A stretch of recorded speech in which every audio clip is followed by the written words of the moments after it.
ప్రకటన గ్రంథము 2వ అధ్యాయము 9వ వాక్యము.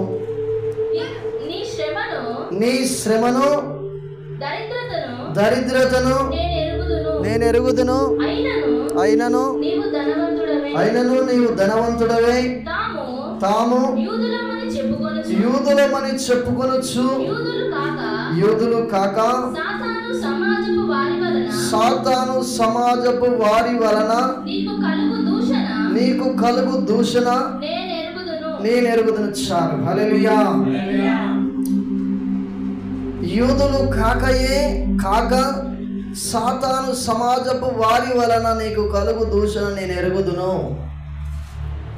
యూదులు కాక సాతాను సమాజపు వారు అని చెప్పి వినపడుతున్నది నా చెవులో. హల్లెలూయా.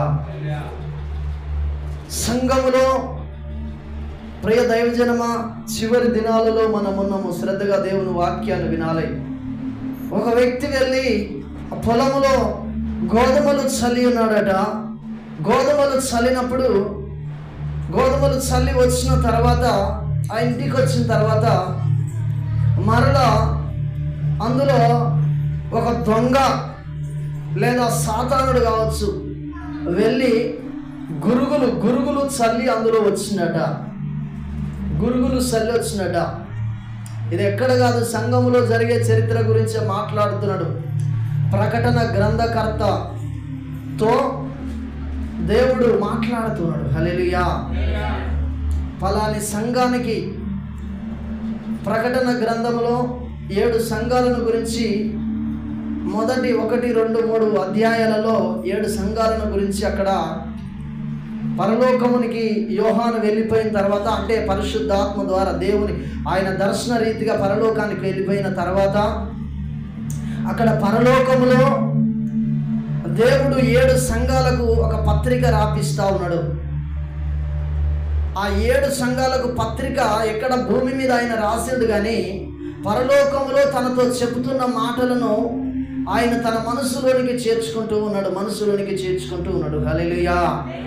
మెమరీ కార్డులోనికి, కంప్యూటర్లోనికి మెమరీ కార్డు తీసుకెళ్ళి కంప్యూటర్లో వేసి అందులో ఉన్న మాటలన్నీ మెమరీ కార్డులో ఎక్కించిన తర్వాత మళ్ళీ తీసుకెళ్ళి సెల్ ఫోన్లో వేసుకుంటే ఎట్లయితే పాటలు లేదా మాటలు వస్తూ ఉంటాయో, ప్రకటన గ్రంథకర్తను ఆయన పేరు యోహాన్ని దేవుడు పరలోకం తీసుకుపోయి బ్రతికుండగానే తన ఆత్మను పరలోకములో 7 సంఘాలను గురించి ఆయనతో మాట్లాడుతున్నాడు. ఇట్లా రాయి పలాని వ్యక్తులకు, పలాని సంఘానికి.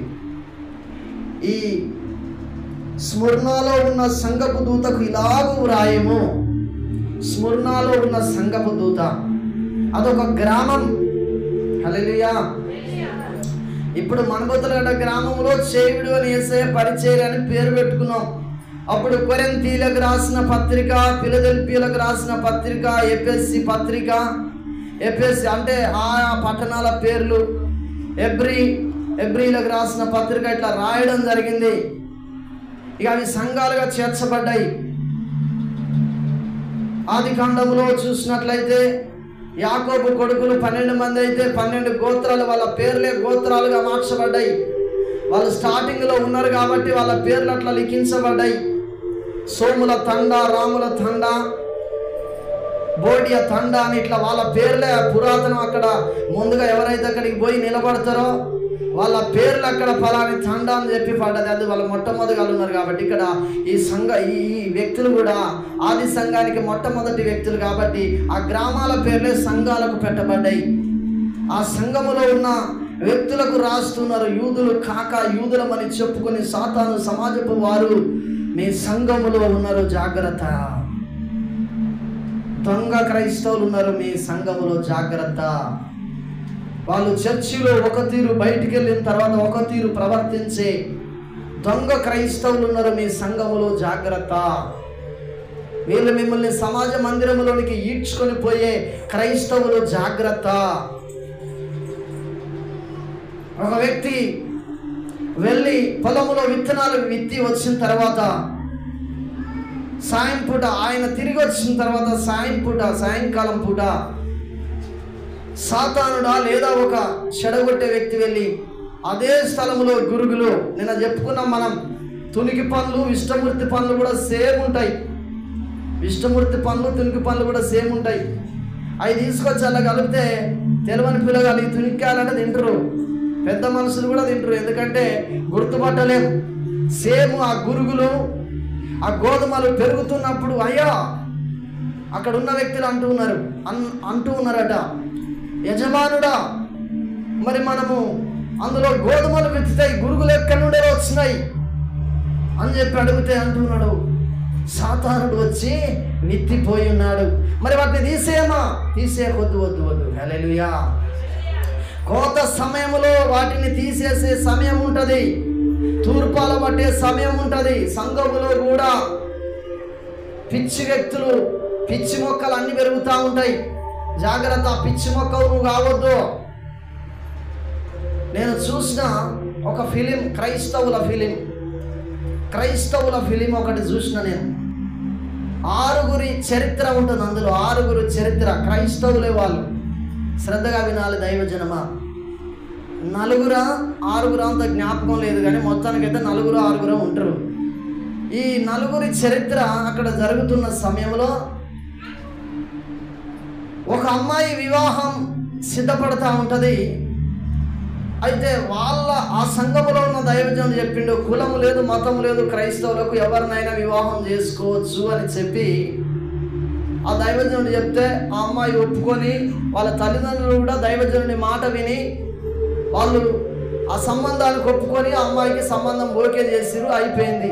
ఇప్పుడు ఆ అమ్మాయి కలలు కంటా ఉంది ఆ అబ్బాయి గురించి. మధ్యాహ్నం పూట వాళ్ళ తల్లి తండ్రి లేని సమయంలో ఒక ముసలాం వచ్చింది. ముసలాం వచ్చి, ఏందే అమ్మా నీకు పెళ్లి సంబంధం కుదిరిందట కదా, దేవుని నమ్ముకున్న బిడ్డే ఇక్కడికి వచ్చిందిగా చెడ్డ విత్తనం వేయడం కొరకు. వచ్చి, ఏందే అమ్మా పెళ్లి సంబంధం కుదిరిందట కదా, బాగానేనటగా కట్నం, మీ కులమేనా అని చెప్పి అనగానే, లేదు పాస్టర్ గారు చెప్పిండు ఎవరినైనా చేసుకోవచ్చు అని, అందుకనే మేము ఒప్పుకున్నాము అని చెప్పి అనగానే, ఎంత దేవుని నమ్ముకుంటే మాత్రం వేరే కులాన్ని చేసుకుంటారా అమ్మా అని చెప్పి మాయమాటలు చెప్తే, అట్లనా ఈ అమ్మాయిని అనుమానంలో పడేసి, ఈ అమ్మాయిని చెడగొట్టి, ఈ అమ్మాయికి చెడ్డ మాటలు చెప్పి, సరేనమ్మా నీ ఇష్టం అని చెప్పి వెళ్ళిపోతూ ఉన్నదట. హల్లెలూయా. ఏం చేస్తున్నది? ఒక గురుగు విత్తి, ఒక చెడ్డ విత్తనం విత్తి, ఒక చెడు సమాచారం ఆ బిడ్డకు ఒక సందేహాన్ని పెట్టి, ఒక చెడు తలంపు తనలో పుట్టించి వెళ్ళిపోతూ ఉన్నది. నేటి సమాజంలో కూడా క్రైస్తవుల దగ్గరికి క్రైస్తవులే వెళ్ళి, సీనియర్ క్రైస్తవులు జూనియర్ క్రైస్తవుల దగ్గరికి వెళ్ళి కూడా సంఘములో ఉన్న బిడ్డల గురించి, దైవజనుల గురించి, సంఘములో ఉన్న దేవుని ఆజ్ఞలను గురించి, బైబిల్లో ఉన్న దేవుని ఆజ్ఞల గురించి నిజం ఒక తీరుగా ఉంటే, సాతానుడు గనుక ఎట్లయితే రాళ్ళు రొట్టెలు చేసుకుని తిను, అది దేవాలయం నుంచి దూకు, అదేవిధంగా ప్రపంచ రాజ్యాలను చూపెట్టి నువ్వు నాకు మొక్కు, నేను నీకు ఇస్తాను ఇదంతా అని చెప్పి వాక్యాన్ని వక్రీకరించి ఎట్లయితే యేసు ప్రభుకు చూపెడితే, ఆయన వాక్యాన్ని గ్రహించిన వ్యక్తి కాబట్టి, ఆయనే వాక్యమైన వ్యక్తి కాబట్టి, ఆ మాటలను రాయించి పెట్టింది ఆయనే కాబట్టి ఆయన తప్పించుకోగలిగి ఉన్నాడు. కానీ కొత్త క్రైస్తవులు తప్పించుకుంటారా? తప్పించుకోలేరు. హల్లెలూయా. మొన్న సౌజన్య అనే సిస్టర్ ఇక్కడ ఉన్నది. ఆమె బైబుల్ చదివింది, బైబుల్ అర్థం కాక పరలోక ప్రార్థన ఒక్కటే చేసింది, అయిపోయింది, బంద్ పెట్టింది. అంతకు మునుపు ఆ బిడ్డ ఇంచుమించు 20 నిమిషాలు ప్రార్థన చేసింది. మేము ప్రార్థన చేస్తున్నప్పుడు ఆమె 20 నిమిషాలు ప్రార్థన చేసింది. తర్వాత తన బైబుల్ చదివి ఆ బైబుల్ అర్థం కాక 4-5 నిమిషాలలోనే ముగించింది ప్రార్థన. ఎందుకు అట్లా నువ్వు ముగించినావంటే, అందులో ఉన్నదన్న అంతే చేయమని అంతే చేసిన నేనంటాను. వివరించి చెప్పిన, ఈరోజు వివరించి చెప్పే వ్యక్తులు లేరు. ఒక కొత్తగా దేవుని దగ్గరికి వచ్చిన క్రైస్తవుడు ఎక్కడ పైకొస్తాడో, ఎక్కడ పరిశుద్ధాత్మను పొందుతాడో, ఎక్కడ దేవుని యొక్క కృప వారిపైన విస్తరిస్తుందో, వాళ్ళు ఎక్కడ దీవించబడతారో అని చెప్పి వెనుకకు లాగే క్రైస్తవులు ఉన్నారు ఈరోజు. చెడ్డ విత్తనాలు వేసే క్రైస్తవులు ఇల్లు తిరగచ్చు. బైబిల్లో ఉన్నది, తిమోతి రాసిన పత్రికలో సేవకులు కూడా తిరుగుతూ ఉంటారట ఇతర సంఘాలను గురించి చెడుగా చెప్పడం కొరకు. ఇల్లు తిరిగి చెడగొట్టి వాళ్ళను లోకములో కలిపేసే విధంగా ఉంటారట. దొంగ సేవకులు, అబద్ధ బోధకులు, అబద్ధ విశ్వాసులు, దైవజనం. ఇక్కడ కూడా అంటున్నాడు, ఏమంటున్నాడో చూడండి. యూదులు కాక సాతాను సమాజపు వారి వలన నీకు కలుగు దూషణ నేను ఎరుగుదును. ఇట్లాంటి వ్యక్తుల ద్వారా దూషణ ఉంటుంది. చెడ్డ సమాచారము వాళ్ళు వచ్చి రింపి వెళ్ళిన తర్వాత పాస్టర్లు చూస్తే వాళ్ళు ఓడవారు. నువ్వు అట్లా చెప్తాను, అరే ఎట్లా చెప్తాను, ఉన్నా చెప్తాను, ఏ నాకు తెలియదు అనుకుంటున్నావు అంటారు వాళ్ళు. వీళ్ళు ఆల్రెడీ రింపబడి ఉంటారు, ఇసం రింపుకొని ఉంటారు. ఎందుకు పనికిరాని శక్తి అంతా రింపబడి ఉంటుంది వీరిలో. కాబట్టి అదే బయటకు వస్తూ ఉంటుంది. హృదయం నిండిన దాన్ని బట్టి నోరు మాట్లాడుతూ ఉంటుందట. కాబట్టి దైవజనమా, మనము దేవుని సన్నిధిలో ప్రార్థించినప్పుడు సత్యము మిమ్మల్ని స్వతంత్రులు చేస్తుందని బైబిల్లో రాయబడింది, యోహాను రాసిన గ్రంథంలో. సత్యం అంటే ఏంటి? దేవుని వాక్యం. నేనే మార్గం, నేనే సత్యం, నేనే జీవము, నా ద్వారానే తప్ప ఎవడు పరలోకం పోడన్నాడు ఆయన. ఆయన మాటలలో లీనమై మనం ముందుకెళ్ళాలి. ఎవరో చెప్పిన మాటలు పట్టుకోకూడదు. క్రీస్తు ఇక్కడున్నాడంటే అక్కడున్నాడంటే వెళ్ళకూడదు. అబద్ధ బోధకులు, అబద్ధ ప్రవక్తలు దేశంలో బయలుదేరుతున్నారు. ఈ అద్భుతం చూపెడుతూ అనేక మందిని మోసపుచ్చుతూ తిరిగే వ్యక్తులు రాబోతున్నారు. ఈ మాటలను తెలియజేయమని దేవుడు నిన్న నాతో మాట్లాడినాడు. హల్లెలూయా. ఎన్నో గంటలు దేవుని సన్నిధిలో కూర్చుంటే ఒక్క మాట, హల్లెలూయా, ఒక్క మాటే లాజర్ని బయటికి తీసుకొచ్చింది. గట్టిగా చప్పట్లు కొట్టి దేవుని నామాన్ని మహిమపడదాం. లాజరు బయటికి రానగానే శవం బయటికి వస్తా ఉన్నది, ప్రేత వస్త్రములతో చుట్టబడి. అంతకు ముందు ఎన్ని టాబ్లెట్లు వేసినా, ఎన్ని మెడిసిన్ వేసినా, ఎంత వైద్యము జరిగించినను, ఎంత పౌష్టికమైన ఆహారము పెట్టినను బ్రతకని వ్యక్తి దేవుడు ఒక్క మాట పలకగానే లాజరు పరిగెత్తుకుంటూ బయటకు వస్తూ ఉన్నాడు. ఒక్క మాట, హల్లెలూయా. సమరయ స్త్రీ దగ్గరికి పోయి ఒక్క మాట పలికిండు అంతే. ఒక్క మాట. అప్పటి వరకు ఎందరో చెప్పి ఉన్నారు సమాజంలో, నువ్వు చేసేది మంచిది కాదు అమ్మాయి, నువ్వు విచారం చేస్తున్నావు మంచిది కాదా, నువ్వు తప్పుడు పద్ధతిలో వెళ్తున్నావు, అది మంచి పద్ధతి కాదు, నీ తల్లిదండ్రులకు చెడ్డ పేరు వస్తుంది, నీ రక్త సంబంధికులకు చెడ్డ పేరు వస్తుంది, నీ వారికి చెడ్డ పేరు వస్తుంది, నువ్వు అట్లా చేసుడు మంచిది కాదు, అది తప్పుడు నిర్ణయం, నువ్వు వివాహం చేసుకుని భర్తతో సంతోషంగా గడుపు, ఇలా చేయడం తప్పు అని చెప్పి అనేక మంది చెప్పినా కానీ మారలే. కానీ వాక్యం వచ్చింది, హల్లెలూయా. సమరయ ప్రాంతానికి 12 గంటల ప్రాంతంలో వాక్యం వచ్చింది. యాకోబు బాయి దగ్గరికి వాక్యం వచ్చి ఆ స్త్రీని మార్చింది. గట్టిగా చప్పట్లు కొట్టి దేవుని నామాన్ని మహింపడతాం. వాక్యము మార్చాల దైవజనమా. మనుష్యుల మాటలు వింటే చెడిపోతావు, మనుష్యుల మాటలు వింటే చెడిపోతాం. దేవుని మాటలలో విశ్వాసం ఉన్నది, దేవుని మాటలలో గాయము మానిపోతుంది. 147 కీర్తనలో దేవుని వాక్యం అంటుంది, గుండె చెదిరిన వారిని ఆయన బాగు చేసే దేవుడు. ఆయన వాక్యము మనల్ని బాగు చేస్తా తప్ప ఎవల మీద పడి ఏడిసినంత మాత్రాన చెదిరిపోయిన నీ గుండె బాగుపడదు, కూలిపోయిన నీ ఇల్లు కట్టబడదు. హల్లెలూయా. దేవుని పరిశుద్ధ నామానికి మహిమ కలుగును గాక. ప్రియ దైవజనమా, వాక్యములో చూసినట్లయితే యేసుక్రీస్తు ప్రభుల వారు అన్నాడు. చూద్దాం, మార్కు సువార్త 13వ అధ్యాయం 9వ వచనం. మిమ్మును గూర్చి మీరే జాగ్రత్త పడుడి, వారు మిమ్మును సభలకు అప్పగించెదరు, మిమ్మును సమాజ మందిరములలో కొట్టించెదరు, మీరు వారికి సాక్షార్థమై. హల్లెలూయా. దేవుని పరిశుద్ధ నామానికి మహిమ కలుగును గాక. మనల్ని గురించి మనమే జాగ్రత్త పడాలి. ఎవడు తప్పుడు విత్తనం వేస్తున్నాడు, ఎవరు మంచి విత్తనం వేస్తున్నారు, దైవజనుడు సరైన వాక్యం బోధిస్తున్నాడా, అది బైబిల్లో ఉన్నదా లేదా? ఆనాటి కాలంలో అపోస్తలులు వెళ్ళి ఒక ప్రాంతంలో సువార్త ప్రకటించి వాక్యమును బోధిస్తే ఇది వాక్యములో ఉన్నదా లేదా అని వారు పరీక్షించి చూసుకున్నారట. కొంతమంది వచ్చి మీకు తప్పుడు విత్తనం వేయగానే ఇది బైబిల్లో ఉన్నదా లేదా అని దైవజనునికైనా ఫోన్ చేయాలి, లేదా మీరైనా వాక్యము చదువుకున్న వాళ్ళు అయితే మీరైనా వాక్యాన్ని చదివి గ్రహించాలి ప్రార్థన చేసినప్పుడు. ఇంతకుముందు దైవజనురాలు ఒక వాక్యం 119వ కీర్తనలో చెప్పగలిగింది. నీ ధర్మశాస్త్ర గ్రంథములో ఆశ్చర్యకరమైన సంగతులను చూసినట్లు నా కనులు తెరువు. మూయబడిన కన్నులతో నీవు సత్యాన్ని గ్రహించలేవు దైవజనమా. నీ కనులు తెరవబడాలి.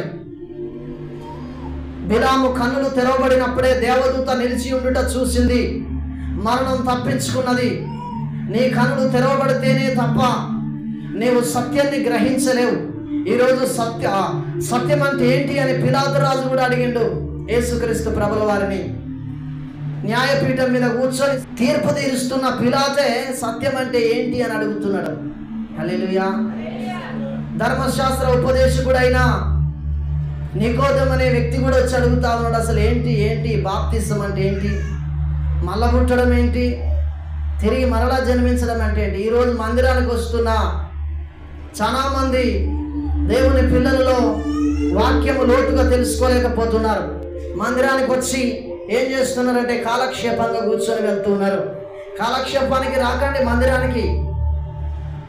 ఏదో చాలా రోజులు మందిరానికి రాలేదు నేను, ఇంకా అవుపడిపోతా అని చెప్పి రాకండి మందిరానికి. మందిరానికి నువ్వు రావాల్సింది సత్య అన్వేషణ కొరకు రావాలి. మార్గమైన దేవుణ్ణి తెలుసుకోవడం కొరకు రావాలి. దేవుణ్ణి వెతకాలి. యెహోవా మీకు దొరుకు కాలమున ఆయనను వెతకండి అని రాయబడింది. ఆయన దొరికినప్పుడు ఆయనను వెతకాలి. హల్లెలూయా. ఆయన పోయిన తర్వాత మీకు దొరకడాయనే. చూడండి, నోవాహు ఈ లోకములో జీవించినప్పుడు నోవాహు సత్య సువార్త ప్రకటించిందట. ప్రభు అయిన దేవుడు యెహోవా దేవుడు ఈ భూమిపైకి భయంకరమైన ప్రచండ వర్షము కురిపించి ప్రపంచాన్ని నాశనం చేయాలని అనుకున్నప్పుడు నోవాహు కుటుంబాన్ని మాత్రమే రక్షించి అతనితో చెప్పిండు, ఇదిగో నువ్వు ఒక ఓడ తయారు చేయి, ఆ ఓడలోనికి నువ్వు, నీ భార్య, నీ పిల్లలు వెళ్ళండి, సమస్త భుజంతువులను ప్రాకు పురుగులతో సహా సమస్తము నేను ఆజ్ఞాపిస్తే చిరుతపులి, కొండ సిలువ, సమస్త పాములు, పశువులు సమస్తము నీ దగ్గరికి వస్తుంది, ఎర్రలతో సహా సమస్తం వస్తుంది. హల్లెలూయా. అన్నీ వస్తాయి నీ దగ్గరికి. అప్పుడు నువ్వు పోయి తలుపేసుకో, నేను నిన్ను కాపాడుతా అంటే ఆయన పానం తొక్కులాడి ఏం చేసిండు తెలుసా? అనేకులకి వెళ్ళి సత్య సువార్తను ప్రకటించిండట. ఒక్కడు రక్షించబడలేదట, ఒక్కడు. హల్లెలూయా. ఇంచుమించు 100 సంవత్సరాలకు పైగా ఆయన సువార్త ప్రకటించిండట. ఆయనను ఏం పోయే కాలంలో వీరికి ఓకే మాకొచ్చి చెప్తున్నాడని చెప్పి అంటున్నాడు. చితి సారకపు మ్రాదుతో ఆ కర్రతో ఆ ఓడను నిర్మిస్తున్నప్పుడు అనేక మంది పనులు, అది తయారు చేసిన పనులు కూడా రక్షించబడలేదట. ప్రియ దైవజనమా, ఈరోజు ఈ ఓడను నిర్మిస్తున్నప్పుడు, ఈ సంఘాన్ని కడుతున్నప్పుడు ఈ సంఘములో ఉన్న ఒక్క ఆత్మ రక్షించబడుతుందా అని చెప్పి దేవుడు అంటున్నాడు. భూమి మీద ఒక్క విశ్వాసినైనా నేను కనుగొండునా అని చెప్పి అన్నాడు. ఎందుకో తెలుసా? ఈరోజు సంఘములో ఐక్యత లేదు, సంఘములో ప్రేమ లేదు. సంఘములో ఎప్పుడు దైవజనులు దూరమైతే, ఎప్పుడు విశ్వాసులు దూరమైతే చెడుగా చెప్పుకుంటా తిరిగే అనేక మంది గొర్రెల చర్మం వేసుకొని తోడేళ్ళు బయలుదేరినాయి. దైవజనమా, పోయిన వారము దేవుడు చూపెడతా ఉన్నాడు, వాక్యం బోధిస్తున్నాడు. కొమ్మును నిలబెట్టిన ఒక మేక కనిపించింది. మేక స్వభావం శాపగ్రస్తమైన వ్యక్తికి సాదృశ్యము. అంటే సంఘములోనే ఉంటది. గొర్రెలలో నుండి వేరుపరిచినట్టుగా అక్కడ బైబిల్లో రాయబడింది. గొర్రెలలో నుండి వేరుపరిచినట్టుగా అంటే గోధుమలు గురుగులను కోసిన తర్వాత తూర్పాలబడుతున్నప్పుడు గురుగులన్నీ కొట్టుకొని పోతా ఉంటాయి. ఆరని అగ్ని చేత పొట్టును కాల్చివేసే రోజు రాబోతున్నది. ఎంతకాలము తిరుగుతాం మనం? హల్లెలూయా. ఒకడు ఇంచుమించు 3.5 సంవత్సరాలు యేసు ప్రభుతో తిరిగి ఉన్నాడు. యేసుక్రీస్తు ప్రభుల వారిని సమాజ మందిరములోకి ఈడ్చుకొని పోయింది ఎవరు? సంఘములో ఉన్న వ్యక్తి కాదా? యేసు ప్రభుతో పక్కమటి కూర్చొని ఆయన రొమ్మును ఆనుకొని ఉన్న తన శిష్యుడే, క్రైస్తవుడే, అపోస్తులలో ఒక వ్యక్తి, పేరు పొందిన వ్యక్తే ట్రెజరర్ అంటే తెలుసు కదా మీకు? డబ్బు సంచి చేతిలో ఉన్న వ్యక్తిని ట్రెజరర్ అంటారు. హల్లెలూయా. ట్రెజరర్ పోస్ట్ అయినది. అట్లాంటి వ్యక్తి యేసు ప్రభునే అమ్ముకున్నాడు. దైవజనమా, ఈరోజు నీవు నేను ఎట్లుంటున్నా? మీ ద్వారానే కదా, మిమ్మల్ని బట్టే కదా నా నామం అవమానపరచబడుతున్నదని చెప్పి ఆ వ్యక్తుల గురించి దేవుడు అంటూ ఉన్నాడు. సాతాను సమాజపు వారట. సాతానుకు సంతతికి చెందిన వారి ద్వారా సంఘానికి శ్రమ వస్తూ ఉంటుందట. ఆ రోజు 11 మంది శిష్యులు యేసు ప్రభు పట్టబడడానికి గల కారణం ఎవరు? ఇస్కరియోతు యూదా కాదా? హల్లెలూయా. సాతానుడు యేసుక్రీస్తు ప్రభుల వారు ఒక రొట్టె ముక్క తీసి వానికి ఇయ్యగానే వానిలో సాతాను ప్రవేశించిందట. సాతాను సమాజంలో వాడు చేయగలిపి 30 వెండి రూపాయలు తీసుకొని ఎప్పుడు యేసు ప్రభును అమ్ముదనా అని చెప్పి వాడు వచ్చి పరిశుద్ధ బల్లారాధన రొట్టెలో ఆయనే ఒక బల్లలో కూర్చొని ఆయన పాత్రలో చేపెట్టిండు. ఎంతో కాలముగా ఆయన బోధ చేయించునే ఉన్నాడు. మీలో ఒకడు నన్ను అప్పచెప్తాడు, మీలో ఒకడు సాతానుడు, మీలో ఒకడు నన్ను అమ్ముకుంటాడు. హల్లెలూయా. యూదులు కాక వాళ్ళు యూదులు కాదు, వాళ్ళు దేవుడు నమ్మిన బిడ్డలు కాదు. దేవుడు వాళ్ళను క్రైస్తవులుగా లెక్కలో పెట్టలేదు. వీళ్ళు ఆజ్ఞలు పాటించరు, వాక్యానుసారంగా జీవించరు. వీళ్ళు బయటికి వెళ్ళి ఒక వ్యక్తికి సువార్త చెప్పరు. ఒక యవనస్తుడు ఇంకొక యవనస్తుడు ఇద్దరు వెళ్తున్నారు. వారిద్దరు ప్రయాణం చేస్తున్నప్పుడు ఈరోజు ఆదివారం కదా నువ్వు ఎందుకు వెళ్ళలేదంటే, ఏం కాదు మళ్ళీ వచ్చే ఆదివారం పోతా. ఎవడు వీడు? సంఘములో సోమరిపోతూ ప్రార్థన చేయక, కుటుంబ ప్రార్థన చేయక, ఆజ్ఞలు పాటించక, వాక్యానుసారంగా జీవించక, యేసు ప్రభుని నమ్ముకోవడం కొరకే సిద్ధపడే వ్యక్తి. 666 ముద్దర రాబోతున్నది దైవజనమా. ఆ 666 ముద్దలు వచ్చే టైంలో ఇంట్లో 4 దేవుని నమ్ముకొని ఉంటే ఒక్కడు వాక్యానుసారంగా బ్రతుకుతే ఈ 3 ఈడ్చుకొని పోయి 666 ముద్ర వేయడం కొరకు పట్టుకొని పోతారట. బైబిల్లో ఉన్నది. క్రయ విక్రయాలు బంద్ అవుతాయి. అంటే డబ్బు అప్పుడు ఉండదు, రూపాయలు నగదు మార్పిడి ఉండదు. చేతి మీద ఎవడైతే నొసటి అందును కుడి చేతి మీదను ఆ ముద్ర వేసుకుంటే ఆ ముద్రను లేజర్ కిరణాల మీద కింద పెట్టినప్పుడు లేజర్ కిరణాల ద్వారా స్కాన్ తీసుకొని, ఇప్పుడు ఆ సెల్ ఫోన్ల ద్వారా స్కాన్ చేసి డబ్బులు ఎట్లయితే పంపిస్తున్నామో లేజర్ కిరణాల ద్వారా మన చేతి మీదనన్నా నుదుటి మీదనన్నా ఇక్కడెందుకంటే ఈ చేయి లేనోళ్ళు ఉంటారు, కుడి చేతులు లేనోళ్ళు ఉంటారు. వేయాలన్నా వానికి నుదుటి మీద సెట్ అవుతుంది. అప్పుడు లేజర్ కిరణాల ద్వారా జ్వరం పరీక్షించేది ఒకటి ఉంటుంది, పరికరం ఇప్పుడు వచ్చింది. అది ఇక్కడ పెట్టగానే జ్వరం ఎంత ఉన్నదో చెప్తాంది. సేమ్ అట్లనే లేజర్ కిరణాల ద్వారా నీ డబ్బులు ఎన్ని ఉన్నాయి, నీకు ఏ రోగం ఉన్నది, నీకు ఏ సమస్య ఉన్నదని తెలుసుకోవడం కొరకు 666 ముద్ర ఎత్తారు. ఇది మృగం యొక్క ముద్ర. ఇది వేసుకొని వ్యక్తికి భోజనం పెట్టదు. ఈరోజు ఇప్పుడు కంట్రోల్ బియ్యం ఫ్రీగా ఇస్తారు. నీకు బియ్యం వండకపోతే, నీకు డబ్బులు లేకపోతే, నువ్వు పనిచేసే వ్యక్తి కాకపోతే ఫ్రీగా వచ్చిన బియ్యం వండుకొనైనా కనీసం నీళ్ళు పోసుకొని అక్కువ ధరకు దొరికే ఉప్పు వేసుకొని పిసుకొని తాగి బతానవు. కానీ ఆ రోజులలో కంట్రోల్ బియ్యం ఇచ్చేటోడు కూడా ఉండడు. ఎవడైతే నొస్టి అందైనను కుడి చేతి అందైనను ఆ ముద్ర వేసుకుంటే వానికి మాత్రమే క్రయ విక్రయాలు చేయడానికి ఆస్కారం ఉంటుంది. 100 కోట్లు నీకున్నా నువ్వు నొస్టి అందును లేదా ఇక్కడ కుడి చేతి మీద ముద్ర వేసుకోలేదు కాబట్టి నీ డబ్బు శూన్యమైపోతుంది. హల్లెలూయా. ఆ ముద్ర వేసుకున్న దగ్గరికి పోయి నీ అకౌంట్లో కొట్టించుకోమంటే కొట్టించుకుంటాడా? కొట్టించుకోడు. నువ్వెందుకు రారే ఇక వీడు వేసుకోలేదు ముద్ర అని నిన్ను ఈడ్చుకొని పోతా ఉంటారు అక్కడికి. ఇవన్నీ ఎరకలేదు, వచ్చి ఉట్టేనే గురుకొట్టి నిద్రపోతా అంటారు. రోగం బాగైతే చాలు, నొప్పి బాగైతే చాలు. నొప్పి రోగం ఎన్ని రోజులు?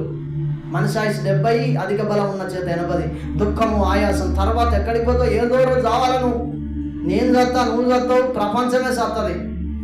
యేసు ప్రభువే చచ్చిపోయి సమాధి పడే తిరిగి లేచిండు.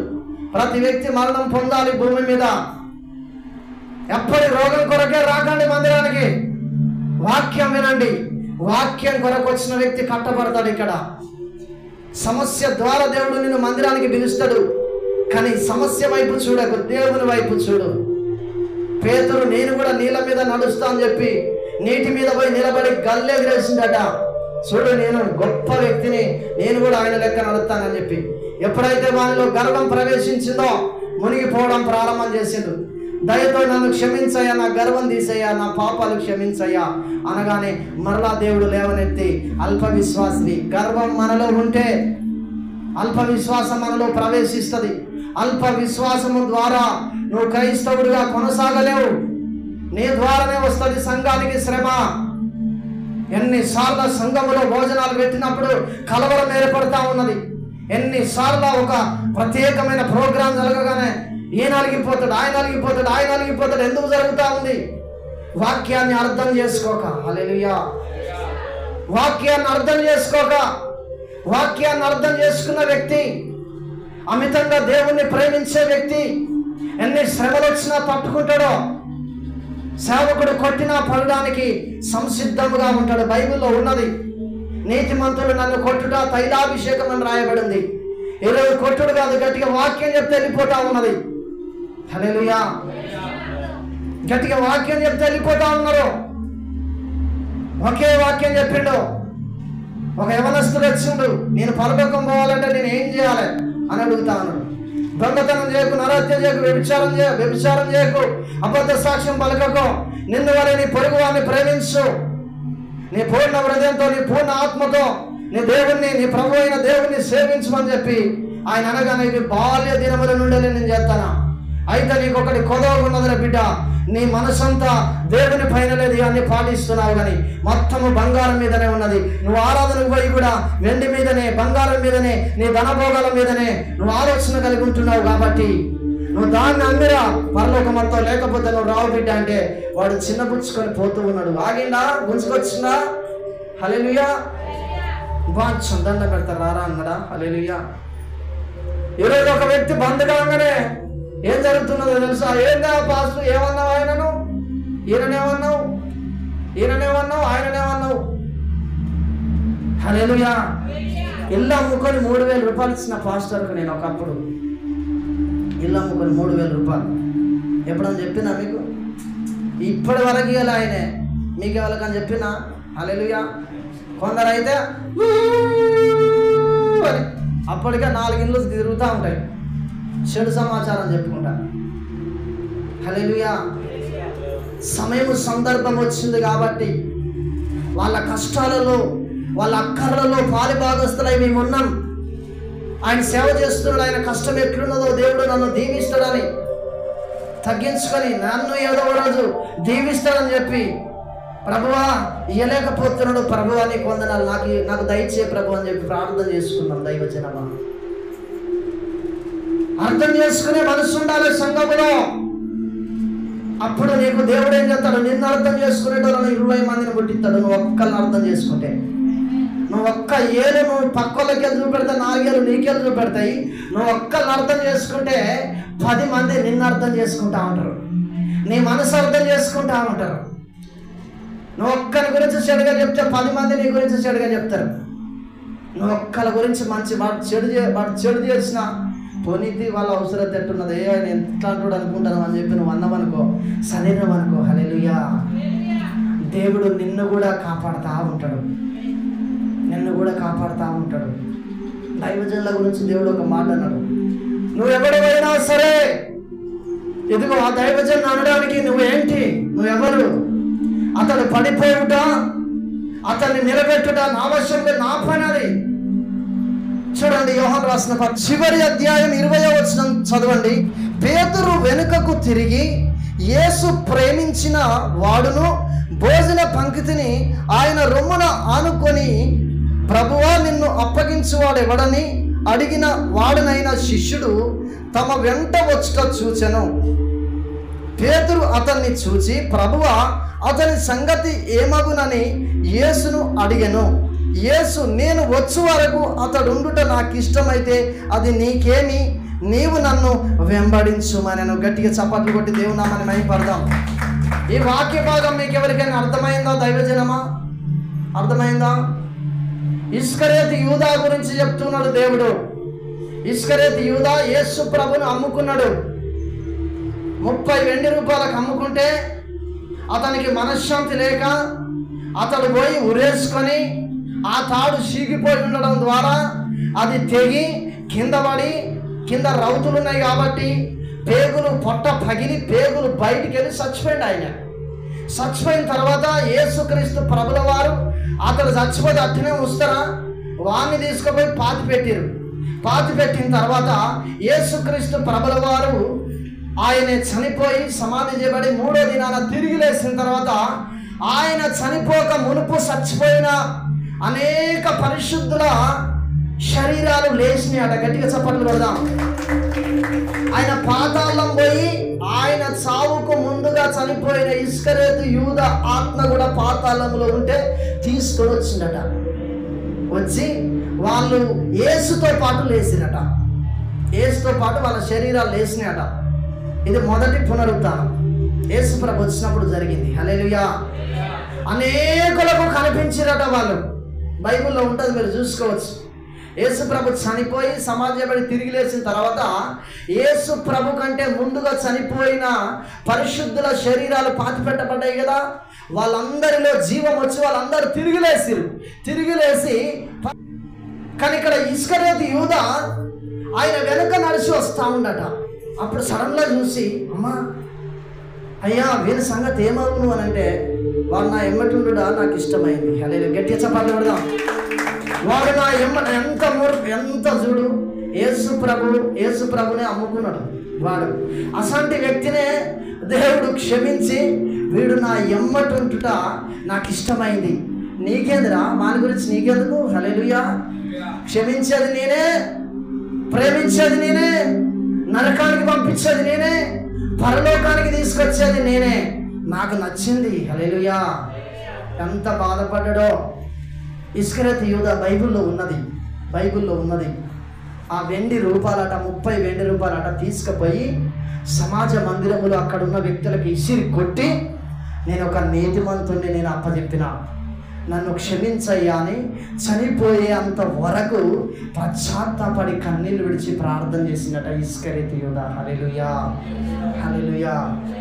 పశ్చాత్తాపడ్డప్పుడు దేవుడు ఊకోడు కదా, అంతటి వ్యక్తినైనా ఊరుకుంటాడా? కూడా ఇప్పుడు ఒక వ్యక్తి తప్పు చేసిండు, తప్పు చేయగా విశ్వాసం చూసింది. ఈ చేసిన తప్పుకు పరిశుద్ధాత్మ దేవుడు తనలోనికి వెళ్ళి నువ్వు చేసిన తప్పు అని చెప్పి చెప్తా అంటే, వీడు నేను చేసిన తప్పు అని చెప్పి పోయి బాగా ఏడ్చి కన్నీళ్ళు విడిచి ప్రార్థన చేస్తాడు. ప్రార్థన చేస్తే దేవుడు క్షమించి, ఆ సుంకర్ని దేవుడు ఎట్లయితే క్షమించిండో అట్లా దేవుడు క్షమించి బయటికి తీసుకొచ్చేసరికి ఈ చూసిన వ్యక్తి ఉన్నాడు కదా, వాడు పోయి ఊరంతా ప్రచారం చేసిండు, వీడు ఇట్లా చేసిండు. పాపము చేస్తే వీనికేంది వానికేంది? బాధపడాల్సింది ఎవరు? భగవంతుడు. హల్లెలూయా. భగవంతుడే క్షమించిండు. నువ్వెంత నేనెంత? హల్లెలూయా. నువ్వు ఇటున్న పుల్లం తీసి అడబెట్టలేవు, తెల్లంటి కానీ నల్లగా మార్చలేవు. మారితే ఎన్ని రోజులు ఉంటుంది? 1 నెల రోజులు ఉంటుంది నువ్వు కలర్ వేసి మారితే. కానీ దేవుడు మారితే, హల్లెలూయా, దేవుడు మారితే ఎప్పటికుంటాడా? ఆ దేవుడే చెప్తాడు, నా వెమ్మటి వచ్చుట నాకు నచ్చింది, వాడిని నా పక్కకు పెట్టుకుంటానా? నీకెందుకురా? నువ్వు చక్కగా నడువు సేవకు, నా గొర్రెలను కాయిపో, నా గొర్రెలను మేపో, నా గొర్రెలను కాయిపో. ఎవరి గురించి ఇసంటి మాటలు మళ్ళీ ఎక్కడ మాట్లాడకో. నా సేవ నువ్వు చేయాలి అని అంటే శత్రువును నువ్వు ప్రేమించాలి. అందుకనే పేతురుని తీసుకుపోయి జైలు వేసినా కానీ ఏం చేసిండు? హల్లెలూయా. జైలు అయితే మంచిగా ప్రార్థన చేసి గురువు కట్టి నిద్రపోతాడట. దేవదూత వచ్చి, ఏ పేతురు లే, ప్రార్థన చేయవు అన్నయ్య, సంఘం చేయకపోతే నీ పరిస్థితి ఏంది? చచ్చిపోయేటోని కదా. 14 మంది ఉన్నారట పేతురు చుట్టూ. దేవదూత వచ్చి వెన్ను తట్టి లేపట్టుకొని పోయిందట. తీసుకుపోయిన సంగతి కూడా ఎవరికి తెలియదు. అంత గొప్ప దేవుడు అండి మన దేవుడు. గట్టిగా చప్పట్లు బట్టి దేవుడు నామాన్ని మహిమపడతాం. సంఘములోనే ఉంటారు గురువులు, సంఘములోనే ఉంటే జాగ్రత్త. నీ దగ్గరికి వచ్చి చెడ్డ విత్తనాలు వేస్తారు. వేసినప్పుడు నువ్వు ఫస్ట్ ఫోన్ పాస్టర్కే రావాలి, లేకపోతే ఆత్మీయ క్రైస్తవుల దగ్గరికి, ఆజ్ఞలను కూలంకషంగా పాటించే క్రైస్తవులకు ఫోన్ చేసైనా నువ్వు కనుక్కోవాలి అందుబాటులో ఉన్న వాళ్ళను. ఇట్లా చెప్పిండు, మరి ఇది పాటించవచ్చా? హల్లెలూయా. పాటించవచ్చా పాటించకూడదా అని చెప్పి నువ్వు కనుక్కోవాలి. ఇక ఆడు చెప్పింది పట్టుకొని నువ్వు పోతే ఆగమైపోతావు. గుడ్డోడు ఇద్దరు కలిసిపోతే ఎలా పడతారు? బొందల్లే పడతారు. కాకపోతే నువ్వు దరిగిపోతావా? వీడు ఆజ్ఞలు పాటించినవాడు గుడ్డంతో సమానమని దేవుని వాక్యం రాయబడి ఉంది. ఈ గుడ్డోడు ఇంకొక గుడ్డో తన మంచిగున్న కన్నులోనికి ఆయనతో గుడ్డితనం తెచ్చి ఇద్దరు కలిసిపోయి గోడ ఆటల పడి కొట్టుకొని పోతారు, అయిపోతుంది. హల్లెలూయా. నేను అలా ఉండకూడదని దేవుడు అంటున్నాడు. దైవజన్మ. ఇంకా చూద్దాం, అపోస్తల కార్యం 6వ అధ్యాయం 8వ వాక్యం చూడండి ఒకసారి.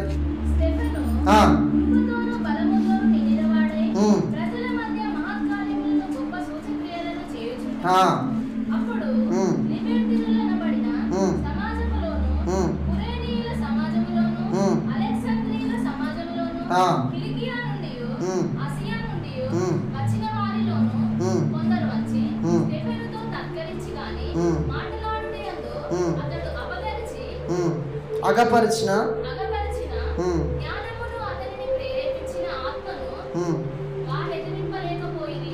అప్పుడు వారు వీడు మోషే మీదను దేవుని మీదను దూషణ వాక్యములు పలకగా మేము వింటిమని చెప్పుటకు మనుషులను కుదుర్చుకొని ప్రజలను పెద్దలను శాస్త్రులను రేపి అతని మీదికి వచ్చి అతనిని పట్టుకొని మహాసభ యొద్దకు తీసుకొని పోయి అబద్ధపు సాక్షులను నిలవబెట్టిరి. హల్లెలూయా. స్టెఫెను అనే వ్యక్తి భోజన పదార్థాలు పంచిపెట్టడం కొరకు అభిషేకించబడిన వ్యక్తి. ఇక్కడ సంఘంలో పట్టాలేసేది పరదలేసేది కూడా ఒక సేవే, భోజనం తయారు చేసేది ఒక సేవే, ఈ పని చేసేది కూడా ఒక సేవే. ఒక్కొక్కరికి ఒక్కొక్క పని అప్పచెప్పిండు. ఇంటిలో చీపిరి గట్టు ఉంటుంది, గంటెలు ఉంటాయి, అట్లనే ప్లేట్స్ ఉంటాయి, గిలాసులు ఉంటాయి. ఇవన్నీ ఉంటేనే ఇంటి సంసారం కొనసాగుతూ ఉంటుంది. చీపురిగడ్డ లేకపోయినా ఏమవుతుంది? ఇల్లంతా పాసి, అంత పాసిని ఊడ్చే చీపురిగడ్డను తీసుకుపెట్టుకొని పక్కకేస్తూ ఉంటాం. గ్లాసులు, మంచినీళ్ళు అది లేకపోతే మనం ఆ కడుగుని బట్టి లేబట్టి తాగలేం. అది కూడా బాగా, అది చూస్తే గింతే ఉండదు, కానీ దాంతో మన దాహం తీరుతాం. ఇట్లా చూసినట్లయితే ఇంట్లో అనేకమైన పనిముట్లు మనుషునికి చాలా అవసరం. హల్లెలూయా. ఇంకా మీకు చెప్పినట్లయితే మనుషులకు కనపడవాలని అని చెవులకు పెట్టుకుంటూ చూసిన ఈ బంగారంతో మనిషికి ప్రమాదం. ఈ బంగారం ఇంటికి రాగానే తీసుకుపోయి మూలకి ఎక్కడో పెడతాం. ఇది లేకపోయినా నడుస్తుంది, కానీ చీపురి గడ్డ లేకపోతే నడవదు, పనికి రాదు అని పక్కకి ఎక్కువ వేస్తాం. కానీ దాంతో ఎక్కువ మనకు ప్రయోజనం. హల్లెలూయా. ప్రియ దైవజనం, ఇక్కడ స్టెఫెన్ కూడా కేవలం ఆహారం పంచిపెట్టడం కొరకు అభిషేకించబడిన వ్యక్తి. ఇట్లాంటి వ్యక్తి అభిషేకించబడి బాగా నేను ఆహారం పంచిపెట్టుడే కాదు దేవుని సేవలో వాడబడాలని బాగా ప్రార్థన చేస్తుంటే దేవుడు తన ఆత్మచేత నింపి సువార్త ప్రకటించడానికి పంపించాడు. పొద్దంతా సువార్త ప్రకటిస్తాడు, పొద్దుట నుండి మధ్యాహ్నం వరకు, మళ్ళీ మధ్యాహ్నం వస్తాడు, భోజనం అందరికి పంచిపెడతా ఉండు. పంచిపెట్టుడు అయిపోగానే మరలా వెళ్ళి సువార్త ప్రకటిస్తా ఉండు. అప్పుడు సంఘములో కొంతమందికి హల్లెలూయా ఇసపు సూపు చూడడం ప్రారంభం చేసిరట. ఇసపు సూపు, ఈయనేందయ్యా చేసుడు, ఈయనేంది చేసుడు, ఈయనేంది చేసుడు అని చెప్పి ఈయన సువార్త చెప్తా అంటే వాళ్ళ దగ్గరికి పోయి వాళ్ళకు చెడుగా చెప్పి ఈయన మోస మీదను మన మోసే రాసిస్తున్న దేవుని గ్రంథం మీదను వ్యతిరేకంగా మాట్లాడుతున్నాడు అని చెప్పి కొంతమందిని డబ్బులు ఇచ్చి కుదుర్చుకొని ఇట్లా చెప్పాలి, మీరు అబద్ధ సాక్ష్యాలు చెప్పిస్తారు కొంతమంది. మీరు అట్లా చెప్పియకండి. హల్లెలూయా. మీరు అట్లా అబద్ధ సాక్ష్యాలు పుట్టియకండి, చెప్పియకండి, అందులో పాలిభాగస్తులై ఉండకండి. కుదుర్చుకొని తీసుకెళ్ళి మహాసభకు సంఘములో ఉన్న వ్యక్తులే ఈ స్టెఫెన్ని ఈడ్చుకొని పోయిరట. కుట్ర చేసి ఎందుకు కుట్ర? వాడబడతాడు ప్రవీణ్ కుమారు. ఇప్పుడు ఎంత గొప్పగా వాడబడతాడుగా ప్రవీణ్ కుమారు. ఒకప్పుడు డోలు ఉన్నది కదా, అట్లా డోలు ఆడ కూర్చొని, ఇప్పుడు మళ్ళీ జకరీ లెక్క ఆడ కూర్చొని కొట్టేదట డోలు. వీళ్ళు మంచిగా కుర్చీల మీద కూర్చొని కాళ్ళ మీద కలుసుకొని హల్లెలూయా స్తుతి మహిమా ఎల్లప్పుడు అని వీళ్ళు అంటారు. పాప ఆయన కొట్టుకుంటా చెమటలు తాడు కూడా తూడుచుకుంటా. ఈరోజు ఏ స్టేజ్లో ఉన్నాడు? హల్లెలూయా. మన వాళ్ళ ఆత్మీయ తండ్రితో కలిసి భోజనం చేసే కృపను దేవుడు ఇచ్చిన్నాడు. సత్యవేదన్ గారి ఇంటికి పిలువబడ్డాడు ఆయన.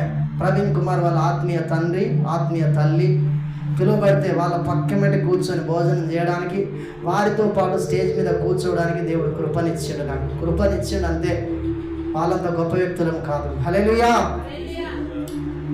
అంత గొప్పగా ఆయన ఈరోజు వాడబడుతున్నాడంటే ఒకరోజు తగ్గించుకొని ఆ పనులన్నీ చేసిండు. దైవజనమా, నువ్వు వృద్ధుడవు కావచ్చు, వృద్ధా స్త్రీవి కావచ్చు, వృద్ధా పురుషుని కావచ్చు, యవన స్త్రీవి కావచ్చు, యవన పురుషుని కావచ్చు, మధ్య వయసు గలవారు కావచ్చు, చిన్నపిల్లలు కావచ్చు, పిల్లలనేమి పెద్దలనేమి యెహోవా యందు భయభక్తులు గల వారందరినీ దేవుడు దీవించుటకు సమర్థుడు, శక్తి గలవాడు. గట్టిగా చప్పట్లు కొట్టి దేవుడి నామాన్ని మహిమపడతాం. ఆసక్తి నీలో ఉంటే పెంట కుప్ప మీద నువ్వున్నా నిన్ను లేవనెత్తుతాడు దేవుడు. 113 కీర్తన 7 వాక్య ప్రకారము దైవజనమా ఆసక్తి నీలో ఉండాలి. అందుకని యెషయా గ్రంథం 44వ అధ్యాయం 3వ వాక్యం అంటుంది, ఇదిగో నేను దప్పిగల వాని మీద నీళ్లను, ఎండిన భూమి మీద ప్రవాహ జలములను కుమ్మరించదని చెప్పి వాక్యం రాయబడింది. దప్పికతో దేవుడు ఏ పని చెప్తాడు? దైవజనం నోటి గుండా ఏ పని చెప్తారు? నేను దాంట్లో నమ్మకంగా ఉంటావు, గిలాసు కడుక్కొని రాపు అని చెప్తే వెళ్ళి చెయ్యి, దీవెన కోల్పోవని బైబిల్లో రాయబడింది. భోజనం పంచిపెట్టే వ్యక్తి ఆయనే, చులకన. హల్లెలూయా. పెళ్ళిళ్ళ కాడికి భోజనాలు పంచిపెట్టే వ్యక్తులు ఎట్లుంటారండి? పెళ్ళిళ్ళ కాడ టవల్ కట్టుకొని చెమట దూడ్చుకుంటా ఇస్తారాకు దూడుతా అంటే ఎట్లుంటారు వాళ్ళు? తగ్గించుకొని ఆ పనులన్నీ బైబిల్లో ఉంటుంది. తను తగ్గించుకుని వాడు హెచ్చించబడినని రాయబడింది. డబ్బుల కొరకు చేసినా వాళ్ళు ఒక మనుషుల ముందుట తగ్గించుకుంటా ఉన్నారు. ఇక్కడ స్టెఫెన్ కూడా అదే రీతిలో తగ్గించుకొని చేస్తున్నప్పుడు స్వార్థ ప్రకటిస్తూ ఉంటే ఆత్మదేవుడు అక్కడ ఏమని ఉన్నదంటే, మాటల యందు అతడు అగపరిచిన జ్ఞానమును, అతనిని ప్రేరేపించిన ఆత్మను వారు ఎదిరించలేకపోయారట. కూర్చొని కుర్చీల మీద మంచిగా కూర్చొని మిమ్మల్ని అంటలేను దైవజనం. ఆనాటి కాలంలో అని చెప్పి టవలు కప్పుకొని కండువలు కప్పుకొని మంచి కూర్చొని కాళ్ళ మీద కాలేసుకొని, లేదా ప్లేట్ పట్టుకొని మొదటి ప్లేట్ పట్టుకొని పోయి భోజనం వడ్డిస్తా అంటే తిని కనీసం తిన్న ప్లేట్ కూడా ఆ పక్కకి వేయకుండా ఉన్నారు కదా పని వాళ్ళు 7 అని చెప్పి ఆడేసిపోయే వ్యక్తుల కాట ఈయన ద్వారా దేవుడు మాట్లాడుతూ ఉంటే, ఆ పరిశుద్ధాత్మ దేవుడు వాక్కు శక్తి అనుగ్రహిస్తూ ఉంటే ఓర్వలేకపోయిరట. వీళ్ళే మహాసభలకు ఈడ్చుకొని పోయి కొట్టించి స్టెఫెన్ను చంపించిరట. అట్లాంటి వ్యక్తులు ఉంటారు సంఘములో. పాముల వలె వివేకుల యుండుడి, పావురం వలె నిష్కపటమైన మనసు కలిగి ఉండండి, కానీ ఎప్పటికీ పాము లెక్కనే ఉండకు. హల్లెలూయా, హల్లెలూయా. నేను సంఘములో ఎట్లుంటానో గది చూసుకోవాలి. నువ్వు ఒక గురుగుగా ఉంటున్నావా? ఒక మేకగా ఉంటున్నావా? సంఘాన్ని చెడగొట్టే విధంగా ఉంటున్నావా? సంఘాన్ని పోగు చేసే విధంగా ఉంటున్నావా? సువార్త చెప్తున్నావా? దుర్వార్త చెప్తున్నావా? నీ సాక్ష్యమును బట్టి, నిన్ను బట్టి ఒకరికి సత్య సువార్త అందుతుందా? నిన్ను బట్టి ఒకడు లోకములో కలిసే విధంగా జీవిస్తున్నాడా? నువ్వు గమనిస్తున్నావా? ఒకసారి వెనక తిరిగి చూసుకుంటున్నావా? హల్లెలూయా. చూసుకుంటున్నావా? చూడట్లే. పేతురు ఆ చిన్న అమ్మాయి ఆయన దగ్గరికి వచ్చి, నువ్వు కూడా ఏసులో ఉన్నావు కదంటే, నేను లేను అని పోతాడు అక్కడికి. ఇంకొక ఆయన కలిసి, నేను లేనన్నాడు. ఇంకొకడు కట్టాడు కలిసిండు, చేయి పట్టుకొని, ఏమో లేవంటానది, నువ్వు లేవు అక్కడ అంటే, నేను లేనని చెప్పి శపించుకుంటాడట. హల్లెలూయా. యేసు ప్రభు అన్నాడు, ఒక్క గడి అన్న ఉండరా, నీ గురించి చెడు వార్త బైబిల్లో రాయబడదురా, ఒక్క గడి అని ఉండరా నాతోటి మేలుకంట. ఇంగ్లే పేతురు. ఈరోజు పేతురు 3 సార్లు అబద్ధం ఆడిండని, శపించుకున్నాడని, నీళ్ళలో మునిగిపోయిండని, గల్లు ఎగిరేసుకున్నాడని, గర్వించిండని పేతురు గురించి ఎందుకు చెప్పబడుతుంది? దావీదు ఆ రోజు యుద్ధానికి వెళ్ళి ఉంటే ఈరోజు దావీదు కుటుంబం పతనమైపోయేది కాదు. మధ్యలో చూసినట్లయితే కొంత దావీదు కుటుంబం పతనం అయిపోయినట్టుగా, 2 కొడుకులు చచ్చిపోతారు, కూతురు చెడిపోతుంది, భార్యలు చెడిపోతారు. అదంతా కథ ఎందుకైంది? ఒక్కరోజు దావీదు యుద్ధానికి వెళ్ళకపోతే దేవుడు దావీదు పైన కోపం చేస్తే భార్యలు చెడిపోయారు, పిల్లలు 2 అబ్షాలోము చచ్చిపోయిండు, అమ్నోను చచ్చిపోయిండు.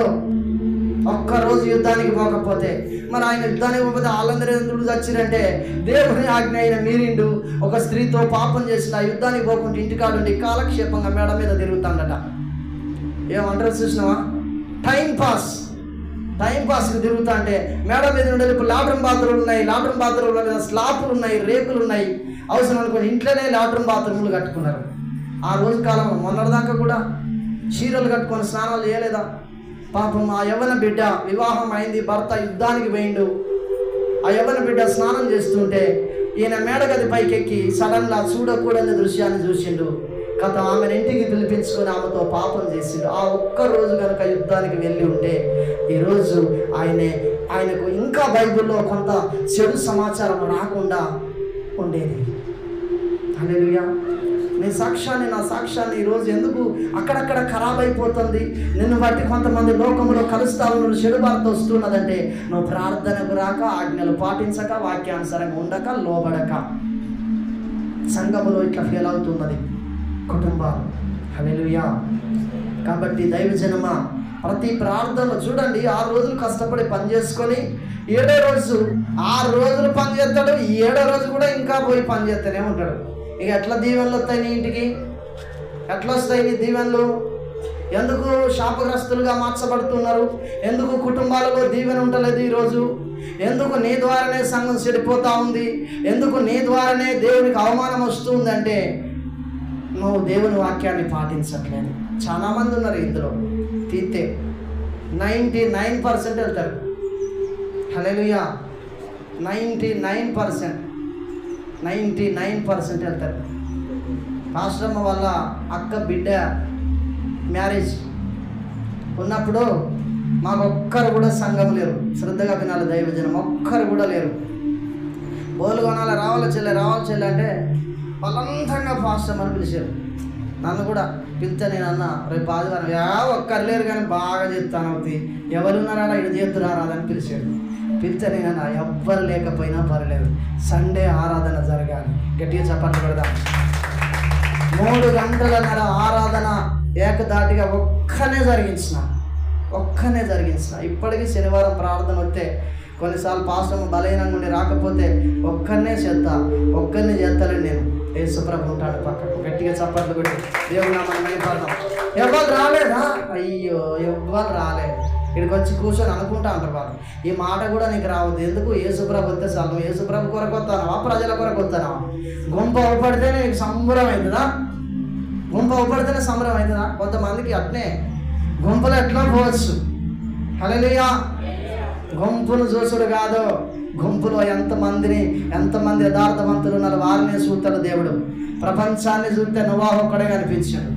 నువ్వు ఈ సంఘంకి చూస్తే నువ్వు యథార్థంగా కనపడుతున్నావు, అది చూసుకో. నిన్ను బట్టి దేవునికి మహిమ రావడం చూసుకో. దేవుడు ఈ కొద్ది మాటలు మన వినికిలలో దీవించును గాక.